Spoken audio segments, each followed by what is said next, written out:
বাহ, এই শাড়িটা কিন্তু বেশ, তাই না মেজে বৌদি? মোটামুটি। মা, তোমাদের এখন আমাকে একটু মানিয়েছে। খুব সুন্দর মানিয়েছে, ভালো, খুব সুন্দর।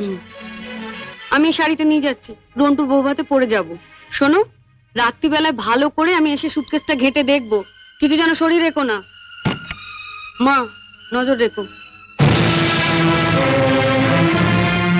শাড়িটা রেখে যাও। রেখে যাবে মানে? শুনলে না, ও এটা পরে ওর বন্ধুর বউ ভাতে যাবে। বউ ভাতে যাবে? নিজের শাড়ি পরে যাক। বড়লোক বাড়ি বউ ভিকিরি মেয়ের শাড়ি ধরে টানাটানি করছে কেন? ও মা, মেয়ের কি চোপা গো, আসতে না আসতে। আমি বলছি শাড়িটা ছাড়ো। না, আপনার মেয়ে না বলছিল আমার মামা যেসব শাড়ি দিয়েছে তা নাকি ওদের বাড়ি ঝিও পড়ে না। তামা, আপনি আপনার মেয়ের বিয়েতে এমন একটা শাড়িও দিতে পারেননি যেটা পরে রন্টুর বউ ভাতে যেতে পারে? আপনি তো দেখছি মা